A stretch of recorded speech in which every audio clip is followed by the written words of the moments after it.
things right now and picking up where we left off. So once Sammy is here, once Sean gets on,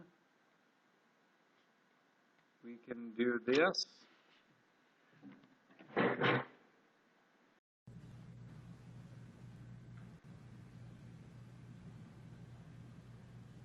Where'd you go, Cole?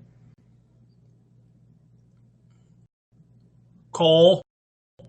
I know you're there. Hi, Rob. Wait. But Jared's downstairs. How did you... Wait. Never mind. Anyway. I confirmed it, Thor.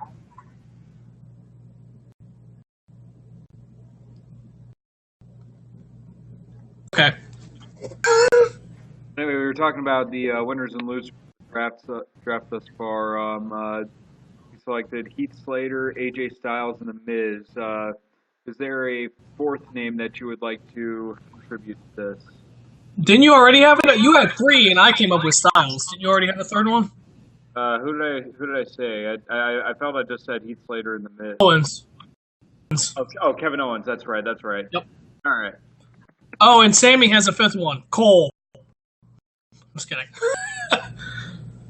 Not really. Michael Cole is not a winner. He's been a loser for a number of years now. When you get wedgied by DX, then you're automatically a loser.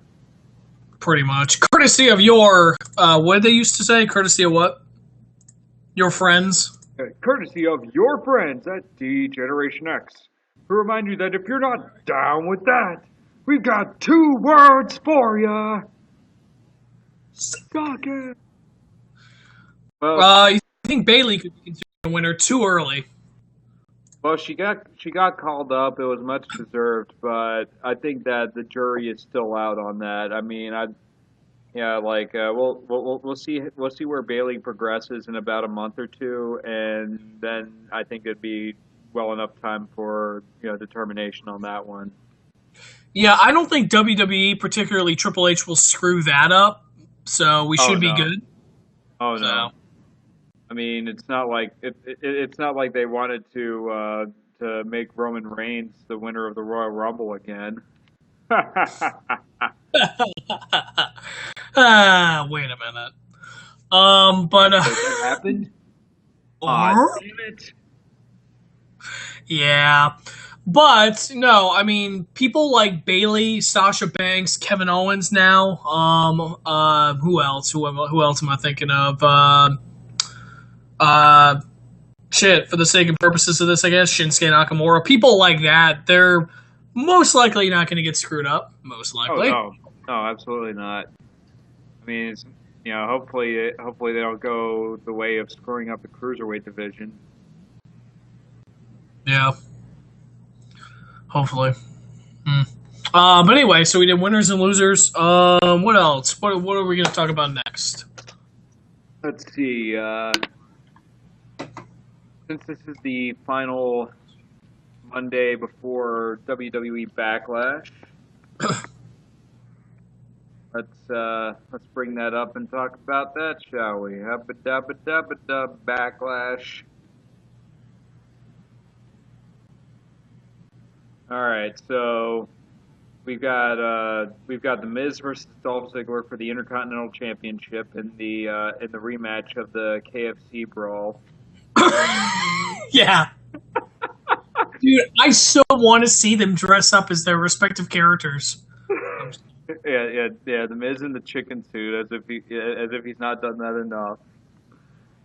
Considering all the times he wore the chicken suit on Swerved. I know, right? That was beautiful. Sammy says Ziggler. And Ziggler is Colonel. So Sammy's going Ziggler. I go Miz. I gotta say Miz. I mean, I actually want to see where the never-ending Intercontinental Championship reign goes. Well, that's obvious. It just never ends. Well, if I was the guy, if I was the head booker of WWE, I would put the Intercontinental Championship on the Miz 63 weeks. Why? Here's why. That way, you have a fantastic heel in the Miz, probably the only genuine heat seeker in the WWE today, and knows how to do things with that. Plus, the longest reigning Intercontinental Champion of all time was the Honky Tonk Man at 64 weeks. So just before he goes to claim the throne of longest reigning Intercontinental Champion of all time, bam. And Wow. like it.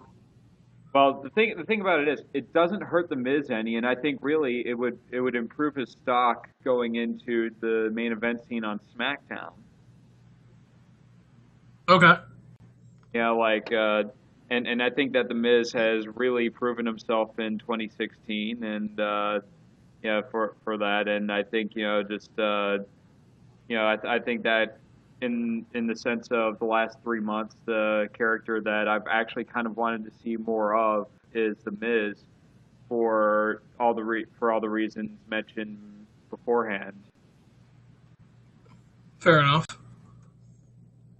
Yeah, so I'm saying the Miz on this one. Up next is Bray So, Wyatt versus so hold on, Randy Orton. real quick with the Miz. So his 63 weeks happens, and then Matt Hardy shows up and delete, and that's it. There he goes. There goes his I reign. could I could just see broken Miz.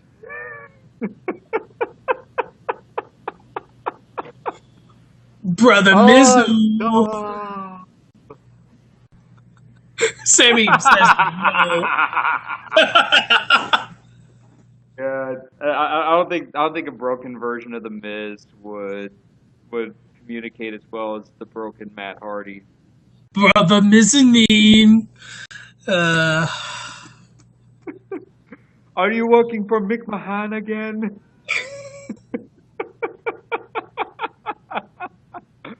hey, I have to say that broken Matt Hardy thus far is like my runner-up for favorite gimmicks of 2016. who's your favorite? Heath Slater. Oh, he's I told you about that. that's true. Yeah, he's later. Wait. So Matt Hardy shows up. So instead of saying delete, he looks at the Mrs. Wife and says Maurice. Oh, he'd have a lot to explain at all, man. I'll tell you what. God. All right. But up next is Randy Orton versus Bray Wyatt. It's gonna be a good And one. yeah, who you got going into that one? I want Wyatt. Yeah, Sammy's saying that it's going to be Orton.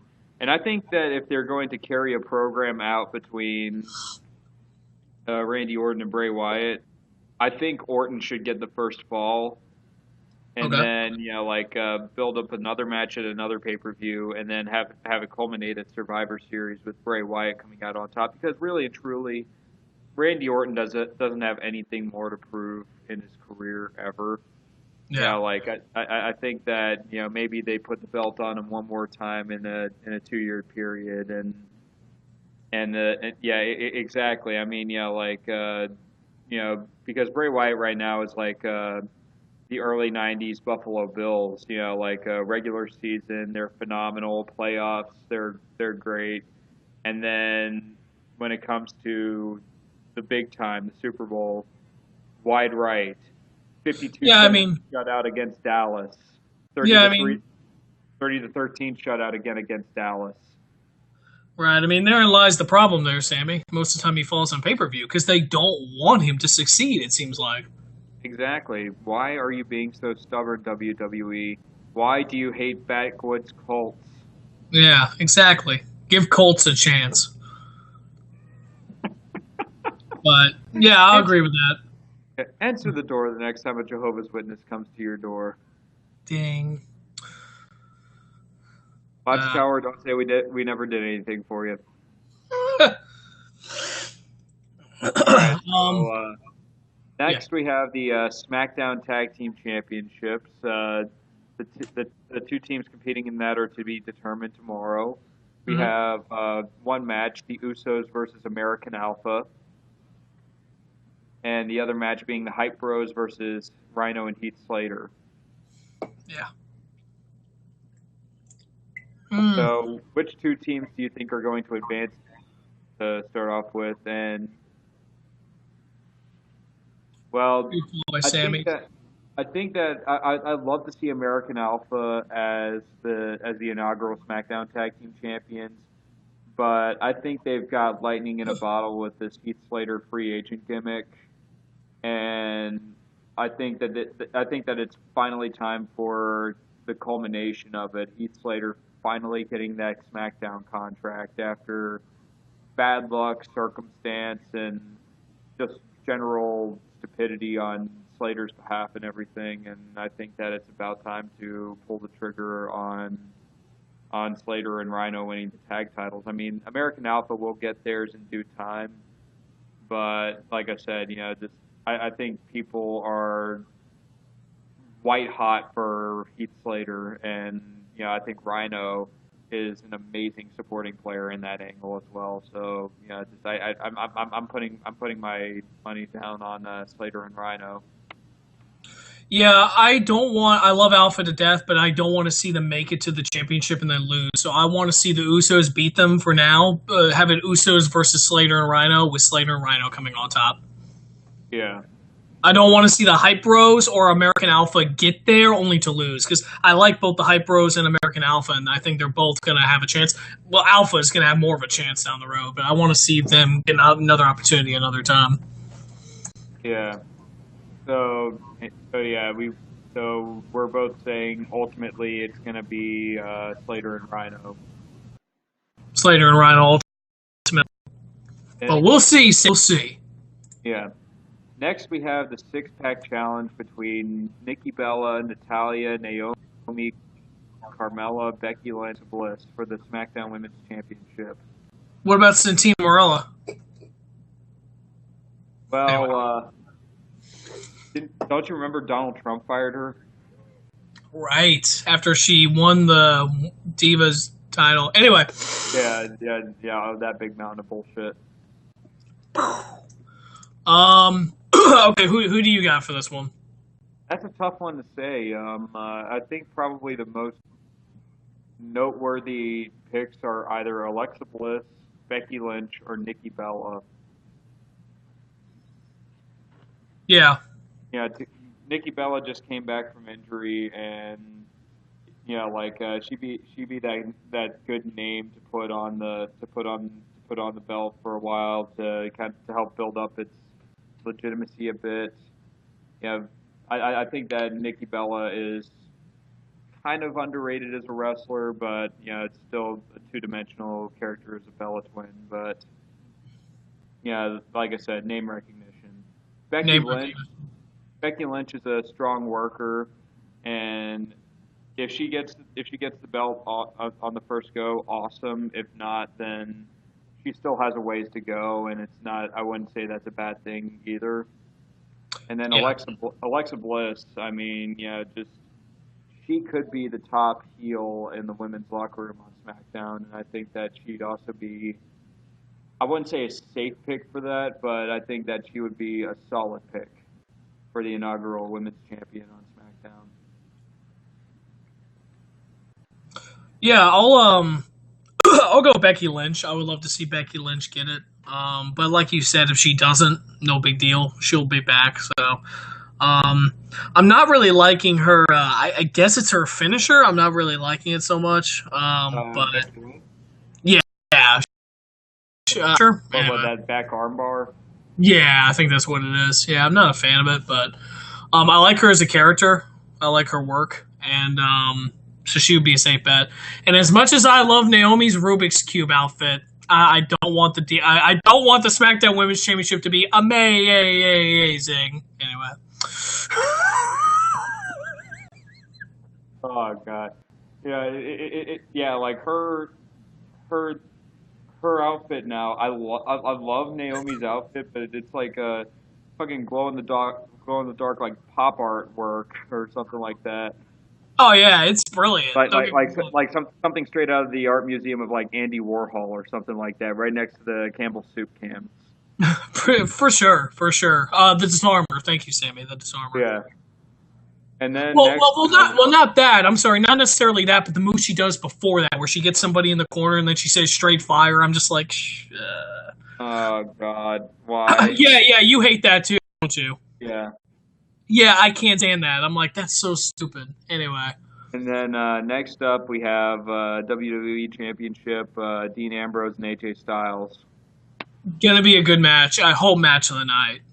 Oh yeah. Well, I'm gonna say AJ Styles for this one. Really?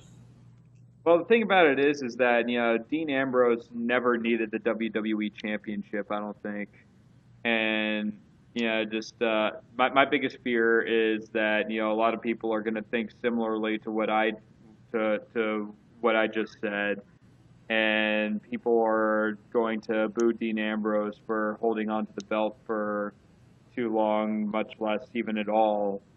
Like I'm kind of glad that they've kind of returned to longer championship reigns and stuff like that. That way, it builds legitimacy to the championship and to the people holding it. And the thing about it is, in the '80s, you had guys like fucking Roddy Piper, Jake the Snake Roberts, Mr. Fuji, may he rest in peace. All these memorable characters, and what they all have in common, they never held the WWE Championship. And like I said, I'm Dean Ambrose is a lovable character for how unpredictable he can be, and I think that a lot of people may try to start booing him because not that he didn't deserve the WWE Championship, but that booking wise, they may put it on for too long, and kind of same road, different way of getting there with Roman Reigns or something like that. Sure. Well, Ambrose deserves it more than Reigns, though. That is But indeed I see true. what you're saying. I see what you're saying, though. Yeah, I mean, he never really needed a belt to begin with. When it happened, I was extremely over the moon about it because I was like, wow, I didn't think they would actually do this. And so, I mean, but he hasn't really been that entertaining as a champ. He's Yeah, done a couple exactly. And spots here he's and been very there. cutter as champion.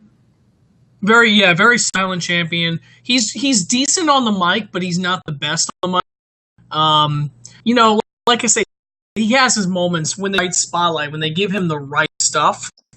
He's good. Like when they were in Vegas, or not Vegas, Chicago. Mohegan Sun, the Mohegan Sun.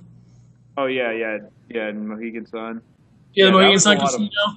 That was a lot of yeah, fun where he's coming down with the blue hat and everything. He was just gambling. I mean, I love that. That's the Ambrose we love, where he's either like fucking, like you said, unpredictable, or he's the partier or something like that. So it's yeah, funny to see that with him with the belt around his shoulder. It's funny to see that, but that can only get you so far, so long. So yeah. Exactly. It's almost like when Al Snow was the European champion. Basically, he had a reign for a little less than 2 months, and every month every match, every week he'd come out as European champion, hailing himself from a different part of Europe and wearing stereotypical garb that people associate with that part of Europe. oh no.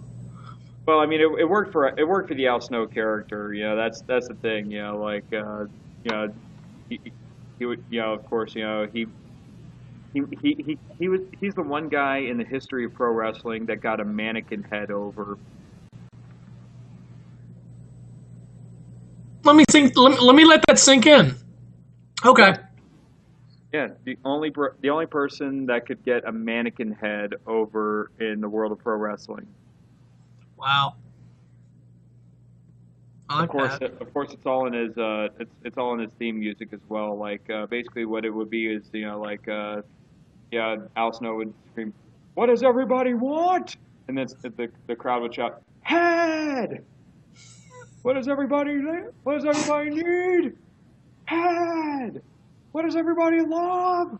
Head!" I guess you could say Al Snow was really ahead of his time. Yep, double entendre. Gotta love it. That's pretty great, actually. Yeah. Yeah, you had to think about that for a second, didn't you? No, I knew right away what it was.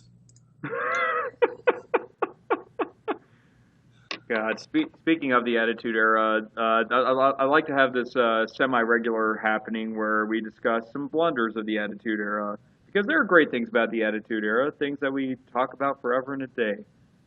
But then there's also that stuff that we like to sweep under the rug, and if you sweep enough stuff under the rug, you're gonna trip. So we're going to exhume some of this shit and talk about it. Beaver cleavage.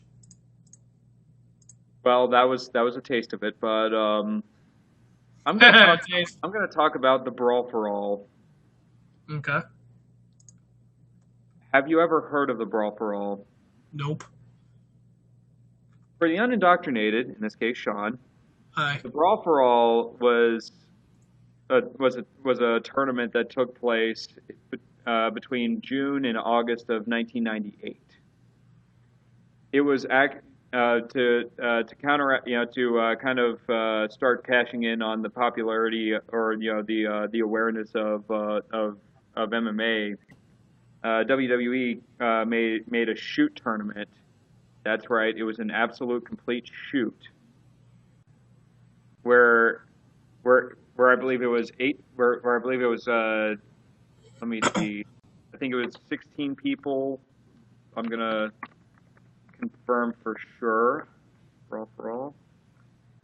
Where it was 16 wrestlers who competed in MMA style fights back before there were real more established rules to MMA or what WWE thought was MMA.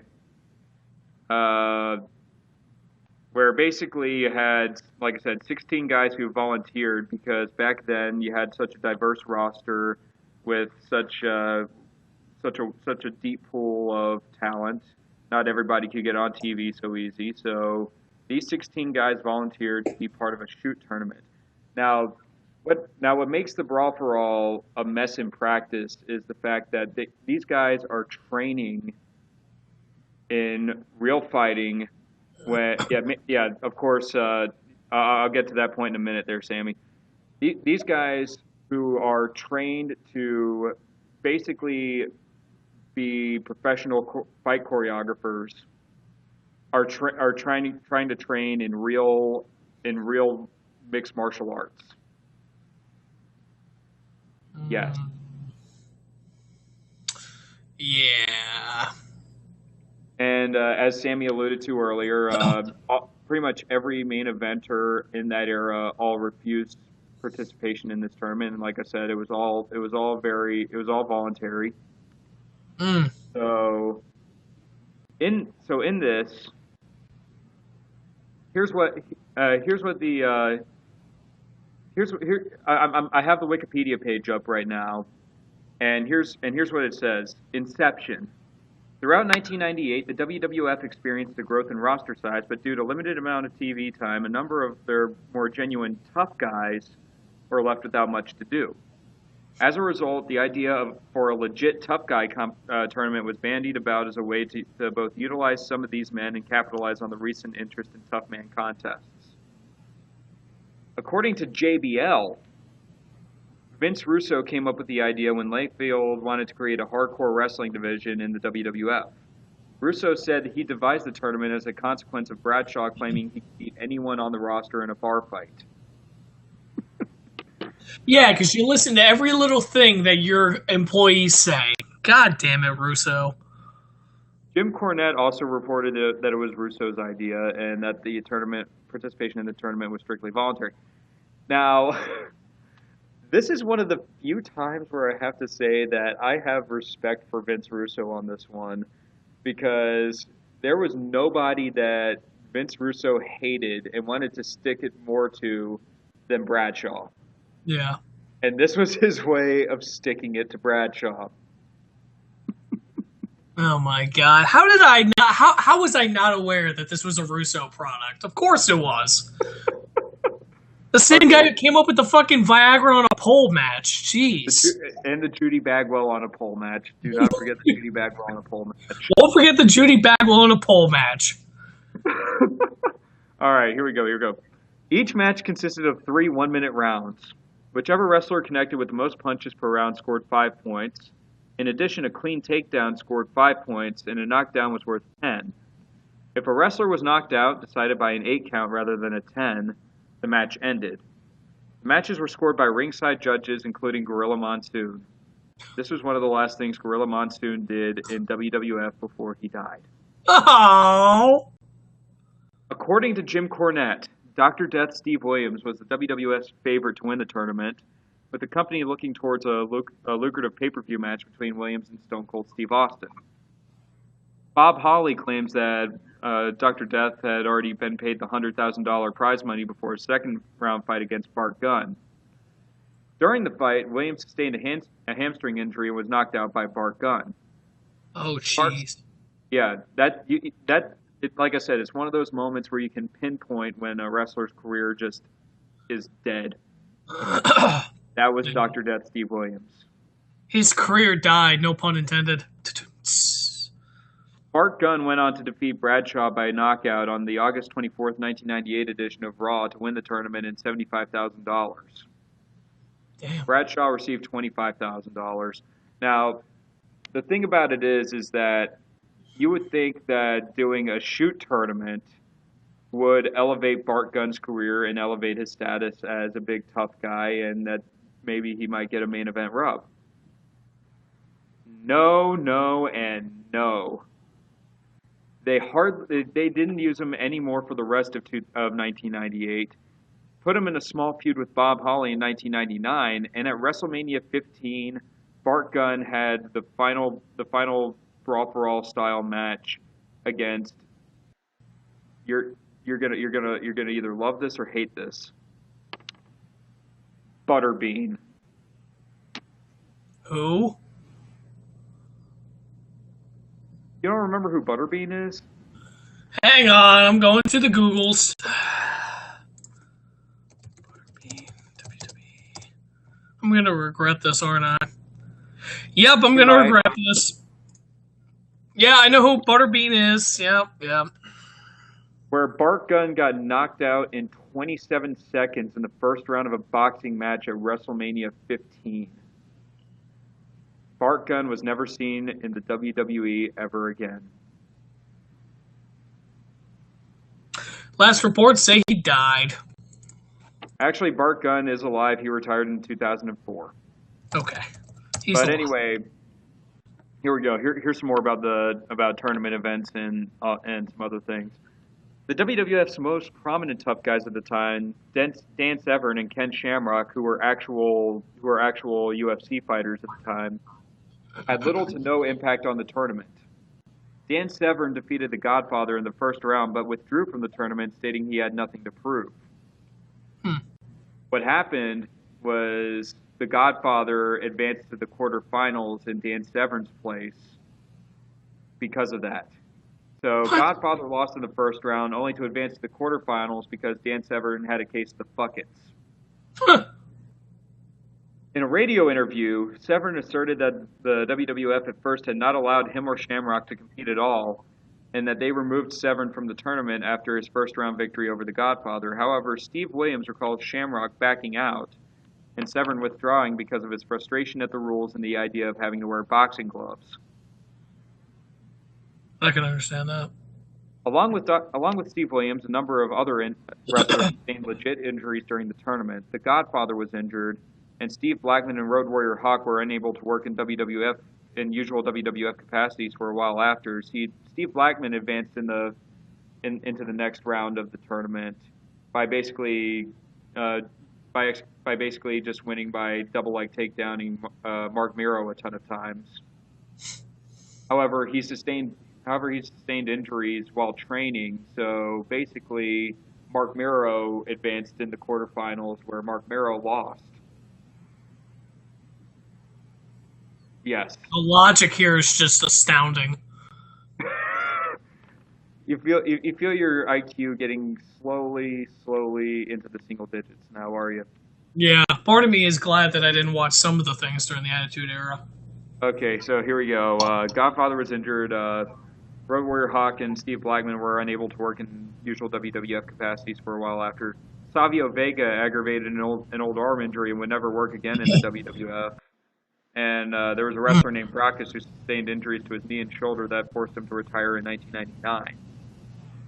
I bet these guys were pissed. You know, half these guys that like got injured or sustained these injuries during this whole stupid shit. Like, I'd be pissed. You know, like I guess I would be pissed that I volunteered for it though. But Yeah, I mean, even the winner got a big steaming pile of shit, along with $75,000. I mean, yeah, okay, $75,000. That's not bad, I guess, for all your trouble. But my God, I'd rather just be, you know. I just rather be an entertainer than try to fight an actual fight and just have everything shatter around me, including my pelvis. So, I mean, I don't know. Like, I really, yeah, I mean, what was the point? Like, who won? We were just talking about winners and losers. They were all losers in this thing. Everyone lost. Okay, here we go. Then WWF official Jim Cornette had described the tournament as the stupidest thing that the WWF has ever done. Ah! Yep. Just about sums it up. He argued that the WWF misjudged the appeal that legit fighting would have to their audience, considering that the WWF had promoted the idea that their matches were merely entertainment. Furthermore, because the fighters were trained to work professional wrestling matches and not to fight, they risked both injury and the possibility that a defeat would hurt their marketability. Exactly. That is, if I was a part of the WWF writers' room at that time, I would have brought that point up immediately. Yeah, someone didn't bring that point up, apparently. Nope. Or Cornette also criticized the WWF for failing to use the tournament to promote Bart Gunn as a new star wrestler, which is probably the fairest criticism against the Brawl for All. Yeah. So let's see. Yeah, I think that's all there is about the Brawl for All. So, what do you think of the Brawl for All based off of what you've heard? I'm trying to find my gun. You know, throughout that discussion, I just grew more and more of a beard. So, yeah. You just keep like a random costume beard in your bed. I was recording as Kratos earlier. Oh, I gotcha. And Kratos has a beard now. I was about to say God of War 3 Kratos. The new Kratos, God of War 4 or whatever it's gonna be called. They're coming out with the God of War 4? Yeah, they have a gameplay trailer out of, it's sort of, you know The Last of Us, right? Yeah. It's sort of like God of War meets The Last of Us. He has a son now, and he grew a beard. He has a beard similar to this. I know, it looks silly. Oh my god, that's awful. Yeah, I mean, I can't say anything about the game yet, but anyway. Question I have is I know who Jim Cornette is for the most part, but did he work for WWF or was he just like an analyst? He did. Okay, what did he do? Basically he was a manager and a writer. Okay. See, I thought he was just like a simple like a columnist, I guess you could say, like somebody who writes up criticisms or whatever for the WWF. Yeah, well, basically what it is that he was with the WWE from 1993 to 2005. Okay. And like I said, he was a manager. He was a manager. He was also a writer, and and also he was pretty much in charge of a lot of WWE's farm systems. Oh, okay. Yeah, so basically, he oversaw a lot of the guys like Randy Orton, Brock Lesnar, Batista, John Cena, a lot of the guys who in the mid 2000s, like early to mid 2000s, really carried the ball and ran with it. That's cool. Okay. Yeah, I figured he did it quite a bit, but now it just seems like people associate his name with like the nega WWE, like anti WWE. Because I'm sure he criticizes them a lot nowadays, right? I mean, not a day goes by where he where he discriminates a lot of WWE's ideas and tries to rip them a new one. Yeah. But yeah, but yeah, just the thing is, when Jim Cornette calls your idea the dumbest idea in wrestling history, then I got probably the dumbest idea in wrestling history, and that's what the Brawl for All was. Nice. So anyway, so that's been the Drunken Fools of Wrestling. Technical difficulties aside, Yeah. I, stay tuned to Monday Night Raw, which is coming on in about an hour. And for Sean O'Keefe, I'm Chuck Beatty, and you've been watching Drunken Fools of Wrestling. And real quick note, sad news going into Raw tonight. Sasha Banks has bad news. Uh, well, I know she's had some aggravating injuries and stuff like that. Yeah, it was just reported on the website about a couple hours ago. She's going to be addressing the universe tonight with bad news regarding her back injury. So it sounds like she might be on the shelf for a while. Yeah. So that sucks. Yeah. Oh well. Well, great. Sasha Banks and Finn Balor. Fuck everything. Yeah. Damn it all to hell, man.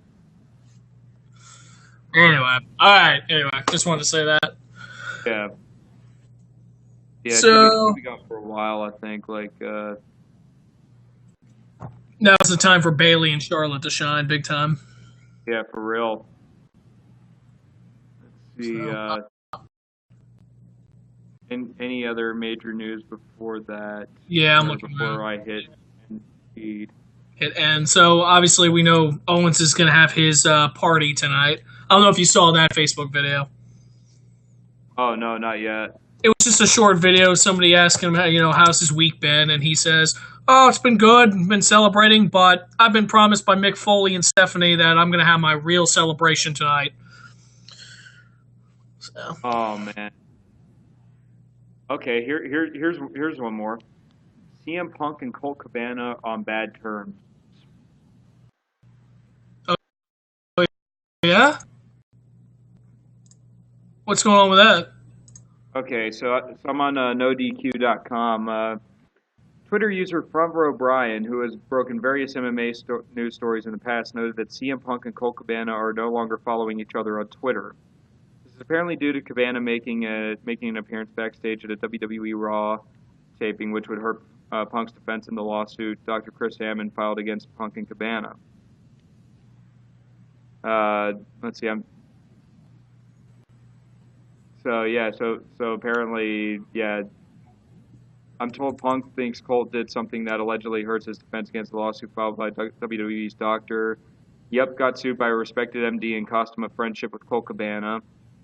Supposedly, Colt attended a WWE Raw taping, went backstage, took pictures, and Punk went nuts. Colt Cabana doesn't follow Punk on Twitter anymore.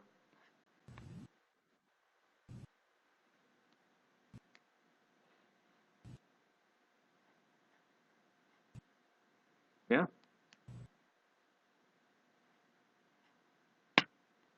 Well, there goes CM Punk and Colt Cabana.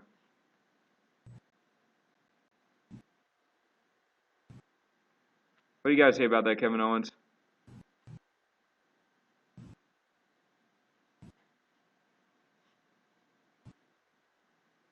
Hurrah! China King, take auto priest. All right. I guess we'll. Oh shit. Okay. Well, that'll end on a cliffhanger. So that'll end on a cliffhanger. So I'm Chuck Beatty for Sean O'Keefe. This has been Drunken Fools of Wrestling. Take it easy, everybody. Oh, okay. You're back. Say anything, Sean.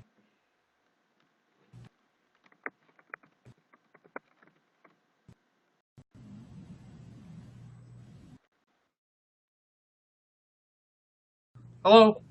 Yeah, you're out and shit. You're out. Hello? Oh, okay. Hello? Yeah, okay, I can hear you now. Hello? Can you hear me? Yeah, Hello? Can you see me? like Hello? Can you hear I, me? Say hi. Hello? I can hear you. I can hear you. But the thing is, like your video like like froze, and I guess every motion that you were doing before that, like kind of goes into fast motion, so it looks like you're in like sugar madness or something like that. Can't hear me? Yeah.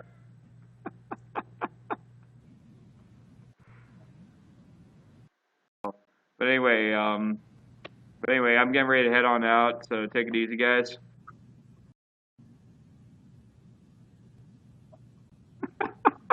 Sugar madness.